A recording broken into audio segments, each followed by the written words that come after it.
Okay, weekenders, the 2021 Traeger Game Day Challenge continues. It's week 3. This week is ribs, but we're going to finish them in a couple different ways with different sauces. So let's get started. Let's prep some ribs.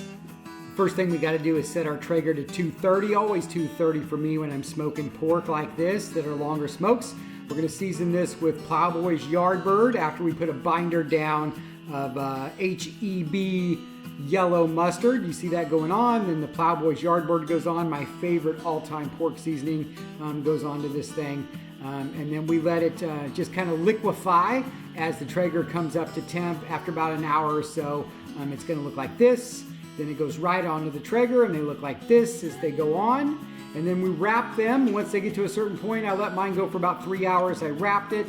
Then I let it go for another hour. And then I sauced it, took them out of the wrap, and then let them finish off. It actually took them about another hour outside of the wrap. So you see the regular sauce going on there. And then I have an Alabama type of white sauce that I put on here onto this rack. So they all went back on. They all actually finished at about the exact same time. So that was super easy. So we got another shot of them actually on once we've got them all back onto the smoker, onto the Traeger. Here we are, we're gonna slice these things up and make a presentation here. So first the dry, no sauce on this one. I hate calling it dry because they're not dry, but no sauce on this one.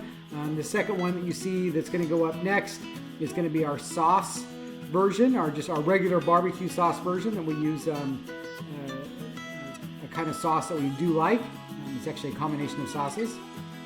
So you'll see that one go on here. I turn them upside down to cut them, obviously it's easier to see where you can slice.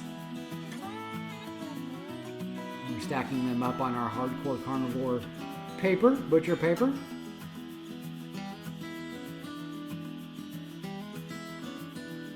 Taking a little bit just to get them just right, because we did take a picture after this. So this is the white sauce version. You put them down in the corner. Then here in a minute, you're going to see that I come back and finish these with a drizzle of sauce over the top, both the regular sauce and the white sauce. So that's it. Like and subscribe and win the damn weekend.